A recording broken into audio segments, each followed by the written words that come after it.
بسم اللہ الرحمن الرحیم اعوذ باللہ من الشیطان الرجیم بسم اللہ الرحمن الرحیم وبہ نستعین۔ ہماری گفتگو کفایت الاصول کے مقصد ثامن میں ہے، اور مقصد ثامن جو ہے وہ تعارض ادلہ و امارات کے بارے میں ہے۔ اچھا، تو تعارض میں انہوں نے یہ فرمایا کہ کچھ احادیث ایسی ہیں جنہوں نے تعارض کی صورت میں کچھ مرجحات بتائی ہیں، کیا ان مرجحات پر عمل کیا جائے گا یا نہیں کیا جائے گا؟ تو اس میں بہرحال کہا کہ کلینی صاحب نے تو گویا کہ ان مرجحات پہ عمل نہیں کیا۔ پھر مصنف صاحب نے فرمایا کہ وہ مرجحات جو احادیث میں بیان کی گئی ہیں ان کے علاوہ کچھ اور بھی مرجحات ہمارے سامنے ہیں جن کو آپ کے سامنے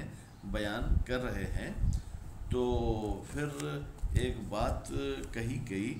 کہ ترجیح بلا مرجح کبیہن، پھر کہا گیا بل ممتنعن،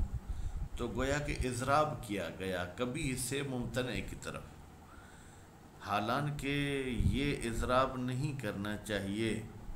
اس لیے کہ کبیہ ان افعال میں ہوتا ہے جو افعال اختیاریہ ہوں،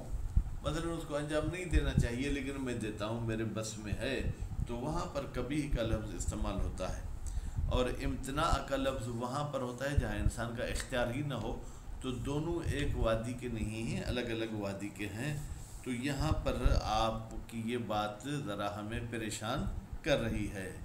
تو فرماتے ہیں یہاں ممکن ہے کہ جناب یہ جو کہا کبھی، اس کا مطلب یہ ہے ترجیح دینا یعنی معلول کو بغیر علت کے وجود دینا، یہ ممتنع ہے۔ ہاں، تو یہ تو آپ کی بات ٹھیک ہے، ایسے آپ کہہ سکتے ہیں۔ باقی ویسے کہیں کہ نہیں جناب علت موجود ہے، تو اگر علت موجود ہے پھر معلول بھی وجود میں آنا چاہیے، پھر تو ممتنع کا لفظ جو ہے آپ کو نہیں کہنا چاہیے۔ تو یہ بہرحال اپنی جگہ پر بات ہے۔ پھر اگلی چیز فرماتے ہیں جو ترجیح کا سبب بنی ہے، کہ اگر کوئی ایسی چیز ہے جو ظن کا سبب بنتی ہے، کہ ظن ہے کہ یہ بات شاید بہتر ہو، تو پھر اس صورت میں تو ہو سکتا ہے ہم ترجیح دیں، لیکن اگر ظن آور بھی نہیں ہے تو پھر ترجیح نہیں ہوگی۔ چلو بھائی، اگر ترجیح نہیں دیتے تو پھر ان دو خبرین متعارضین میں کیا کرنا چاہیے؟ کہتے ہیں یہ جو دو خبریں متعارضین ہیں یا اصول میں ہیں یا فروع میں،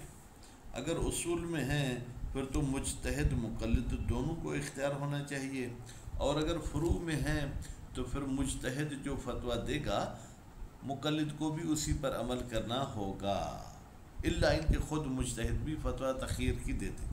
پھر ایک اور بحث چھیڑتے ہیں کہ یہ جو تخییر ہے، تخییر ابتدائی ہے یا تخییر استمراری؟ ابتدائی کا مطلب یہ ہے کہ پہلے دن، جس دن اس کو عمل کرنا تھا اور یہ متعارض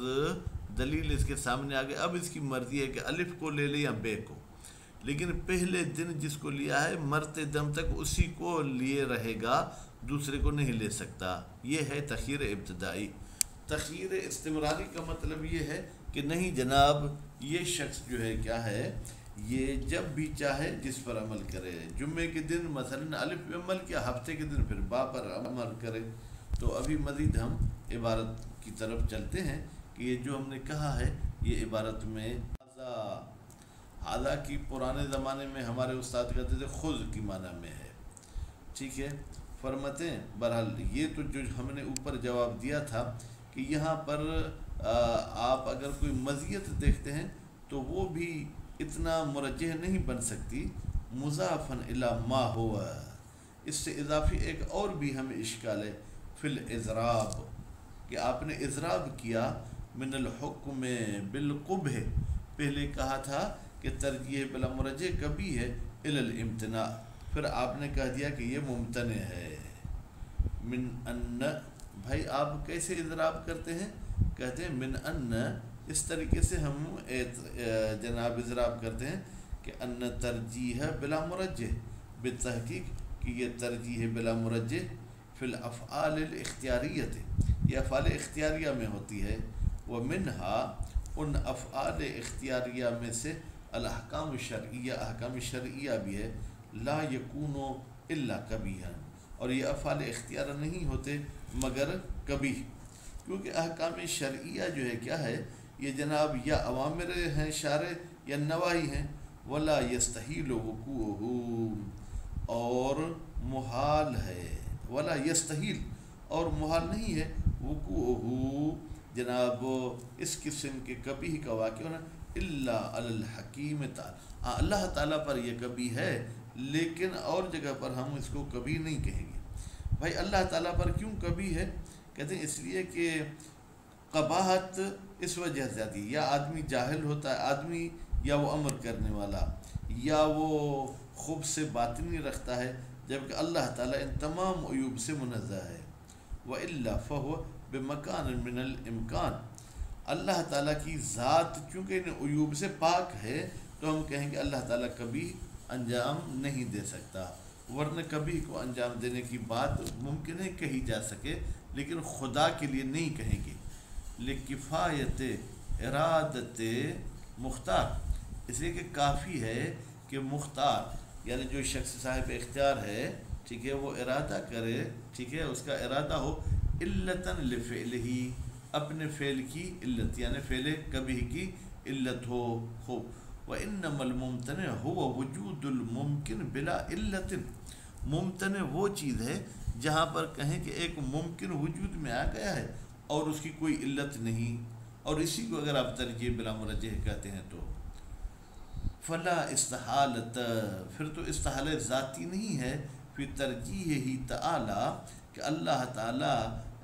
ترجیح دے کس کو، جناب مرجوح کو راجح پر، الا من باب، مگر ایک باب سے ممتنع ہے، من باب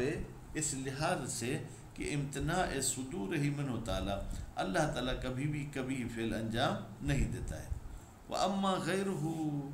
لیکن غیر خدا کے بارے میں آپ کیا کہیں گے؟ فلا استحالت، کوئی محال نہیں ہے، پھر ترجیح ہی کہ وہ مرجوح کو ترجیح دے، لما ہو مرجوح، اس عنوان سے کہ وہ مرجوح ہے، مما بے اختیار ہی، جہاں پر ترجیح دینا اس غیر کے اختیار میں ہے، وہ بالجملہ، خلاصہ یہ نکلا ترجیح ہو بلا مرجح، ترجیح بلا مرجح کو اگر بمعنی اس معنی میں لیتے ہیں کہ موجود کوئی چیز ہو بلا علت، بغیر علت کے خوب، تو یہ محال، یہ بالکل جو ہے کیا ہے وہ محال ہے،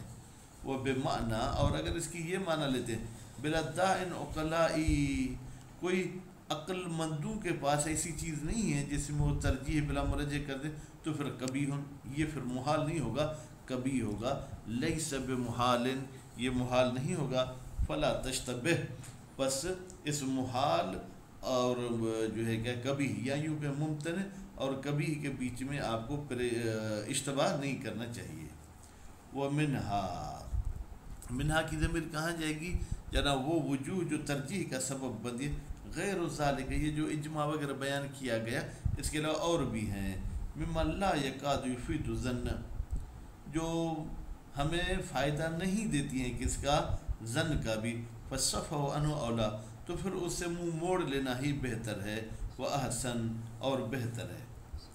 ثم انہو، پھر بتحقیق یہاں پر دو باتیں گویا کہ ہمارے سامنے رہ گئی ہیں جن کو بیان کرنا ضروری ہے۔ پہلی بات یہ کہ مجتہد صاحب کے پاس جب دو متعارض آتے ہیں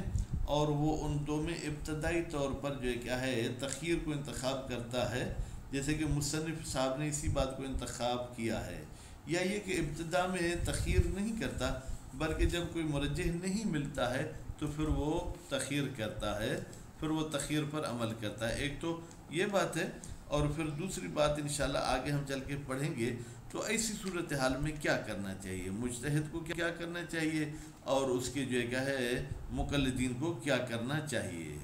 آیا مجتہد فتویٰ دے تخیر کی، یا اس کو اس قسم کی کوئی فتویٰ دینے کی جو ہے کیا ہے ضرورت نہیں ہے، لا اشکال، کوئی اشکال نہیں ہے، فی الافتاء،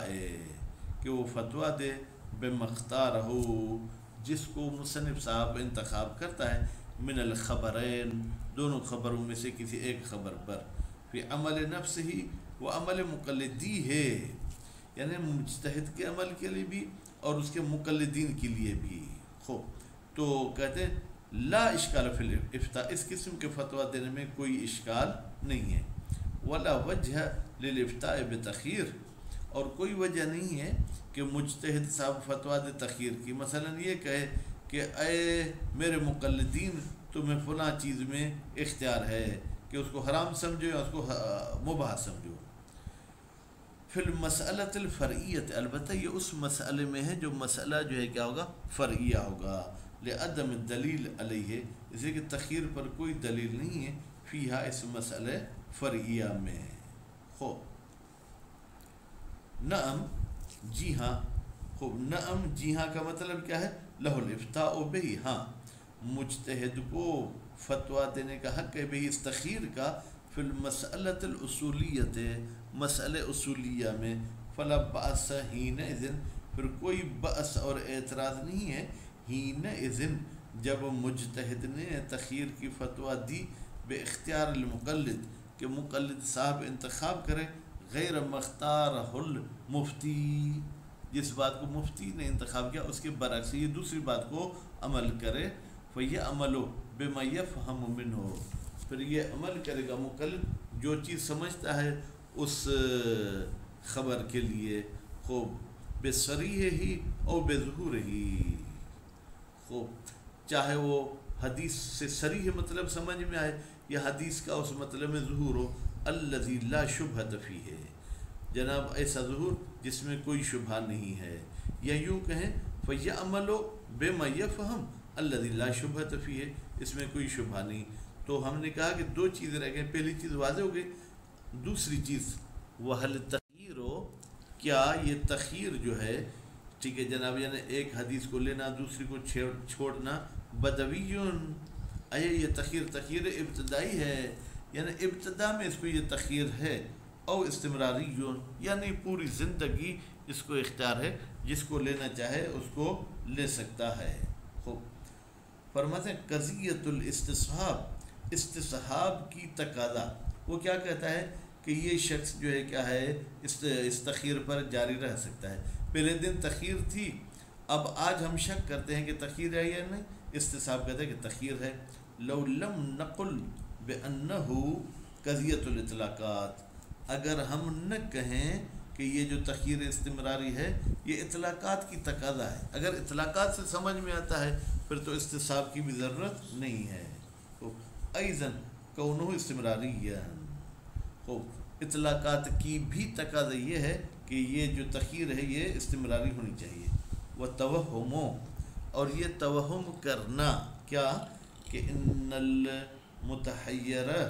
بتحقیق وہ چیز کہ جس میں حیرت میں ہیں ہم لوگ وہ جو متحیر ہے کان محکومن بتخیر اس پر حکم لگایا گیا تھا تخیر کا ولا تحیر له بعد الاختیار اور جب اس نے ایک پہلو کو انتخاب کیا تو ابھی اس کا تحیر ختم ہو گیا فلا یکون الاطلاق ولا الاستصحاب تو اب نہ اطلاق کا کوئی کام ہے نہ ہی استصحاب کا کوئی کام ہے مقتضیا للاستمرار لاختلاف الموضوع فیہما اس لیے کہ یہاں پر موضوع ہی تبدیل ہو گیا جب موضوع تبدیل ہو گیا تو استصحاب کی بھی گنجائش نہیں بچے گی اطلاق کی بھی کوئی گنجائش نہیں بچے گی فاسدون اب یہ فاسدون کس کی خبر ہے توہم کی کہ یہ توہم فاسد ہے فإن التحیر بتحقیق سرگردانی بمعنی تعارض الخبرین اس کا مطلب یہ ہے تحیر کا دونوں خبریں آپس میں تعارض رکھتی ہیں باقی الحال ہی وہ اپنے حال پر باقی ہے اگرچہ آپ نے ایک کو لیا ہے لیکن پھر بھی وہ تحیر باقی ہے وہ بمعنی آخر اور ایک اور لحاظ سے بھی ہم کہیں گے کہ ممکن ہے تحیر ختم ہو جائے لم یک فی خطاب موضوع للتخیر اصلا بھائی اس خطاب میں اب تخیر کا کوئی موضوع ہی نہیں رہتا کیوں اس لیے کہ آپ نے ایک کو انتخاب کر دیا تو اب کس چیز کو تخیر کریں گے کما لا یخفا جیسے کہ یہ بات مخفی نہیں ہے بس تخیر کا موضوع ختم ہو گیا تو نتیجے میں تخیر بھی ختم ہو گئی۔ وصلی اللہ علی محمد و آل محمد۔